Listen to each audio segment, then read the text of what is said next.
High court में हमने case किया। इसके पहले आपने देखा कि सुप्रीम कोर्ट में जो हम 2016 से लड़ रहे थे वह केस लड़के आपको जीत दिलाए।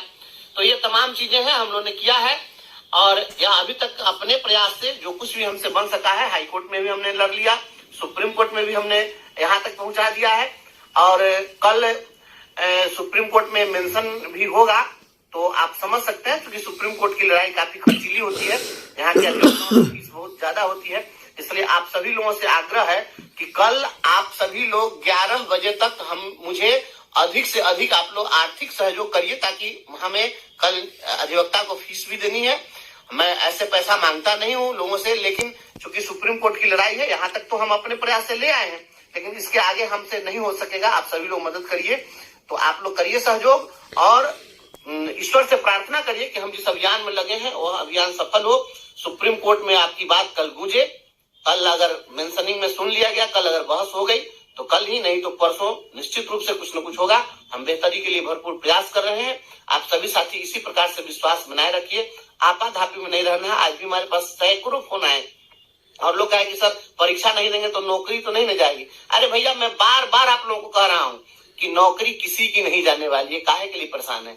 नौकरी क्या किसी की जमींदारी है, किसी का रैयत है, उनकी कृपा पर हमें नौकरी मिली है। नौकरी इस देश की जो व्यवस्था है वो उस व्यवस्था के तहत नौकरी मिली है, जो संवैधानिक व्यवस्था है उसके तहत मिली है। तो नौकरी मिल गई और 60 वर्ष तक आपकी सेवा तय है तो किसी की औकात नहीं है कि आपकी नौकरी खा जाए। सदन में भी शिक्षा मंत्री स्पष्ट कर चुके हैं कि किसी की नौकरी नहीं जाएगी। तो ये सवाल ही नहीं है।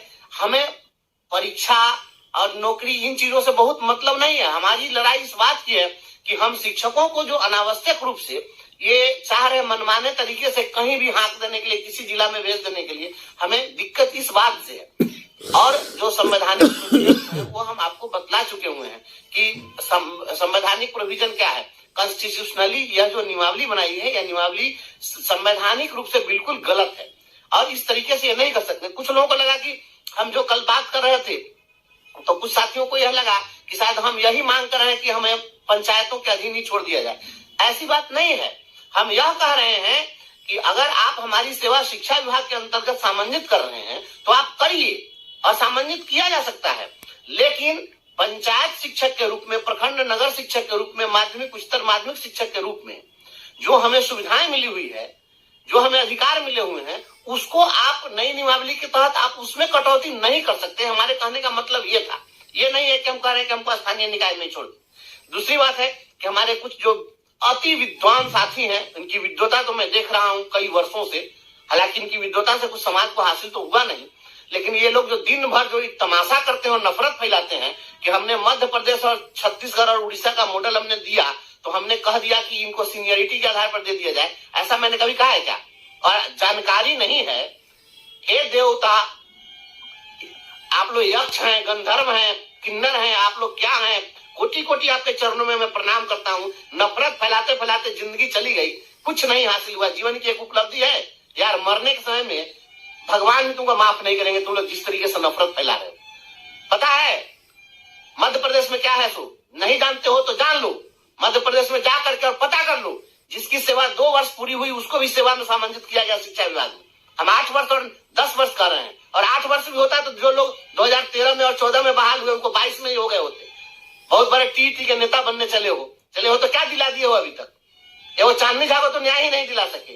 डीएलएड की परीक्षा नहीं हो रही थी तो वो परीक्षा भी हमने करवाया। बहुत बुरा लगता है इस तरीके से जो ड्रामा करते हो। औकात नहीं है लड़ने की तो घर में बैठो और तमाशा करना बंद करो, नफरत मत फैलाओ। मध्य प्रदेश में हम तो एक उदाहरण, हाईकोर्ट में हमने केस किया। इसके पहले आपने देखा कि सुप्रीम कोर्ट में जो हम 2016 से लड़ रहे थे वह केस लड़के आपको जीत दिलाए।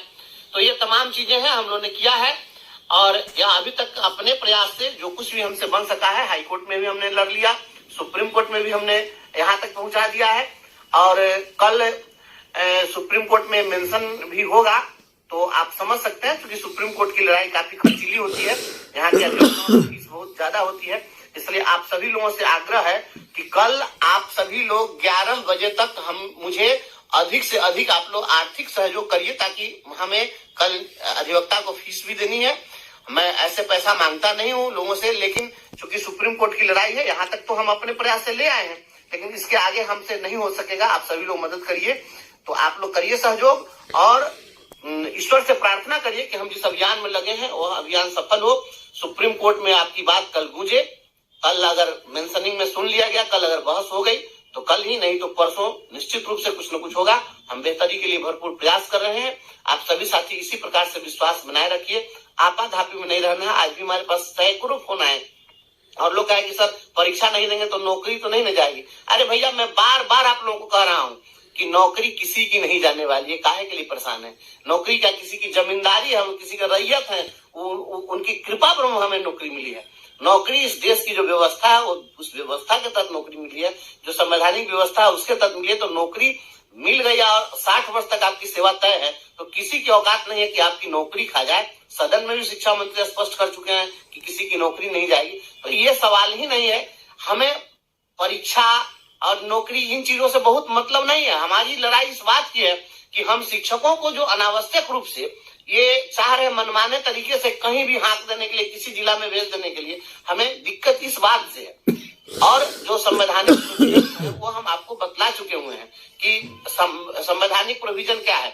कॉन्स्टिट्यूशनली यह जो नियमावली बनाई है, यह नियमावली संवैधानिक रूप से बिल्कुल गलत है और इस तरीके से ये नहीं कर सकते। कुछ लोगों को लगा कि हम जो कल बात कर रहे थे तो कुछ साथियों को यह लगा कि शायद हम यही मांग कर रहे हैं कि हमें पंचायतों के अधीन ही छोड़ दिया जाए। ऐसी बात नहीं है। हम यह कह रहे हैं कि अगर आप हमारी सेवा शिक्षा विभाग के अंतर्गत सामंजित कर रहे हैं तो आप करिए और सामंजित किया जा सकता है। लेकिन पंचायत शिक्षक के रूप में, प्रखंड नगर शिक्षक के रूप में, माध्यमिक उच्चतर माध्यमिक शिक्षक के रूप में जो हमें सुविधाएं मिली हुई है, जो हमें अधिकार मिले हुए हैं, उसको आप नई नियमावली के तहत आप उसमें कटौती नहीं कर सकते। हमारे कहने का मतलब ये था। ये नहीं है कि हम कह रहे हैं कि हमको स्थानीय निकाय में छोड़ दें। दूसरी बात है कि हमारे कुछ जो अति विद्वान साथी हैं, इनकी विद्वता तो मैं देख रहा हूं कई वर्षों से, हालांकि इनकी विद्वता से कुछ समाज को हासिल तो हुआ नहीं, लेकिन ये लोग जो दिन भर जो तमाशा करते हैं और नफरत फैलाते हैं कि हमने मध्य प्रदेश और छत्तीसगढ़ और उड़ीसा का मॉडल हमने दिया तो हमने कह दिया कि इनको सीनियरिटी के आधार पर दे दिया जाए। ऐसा मैंने कभी कहा है क्या? और जानकारी नहीं है। हे देवता, आप लोग यक्ष हैं, गंधर्व हैं, किन्नर हैं, आप लोग क्या हैं?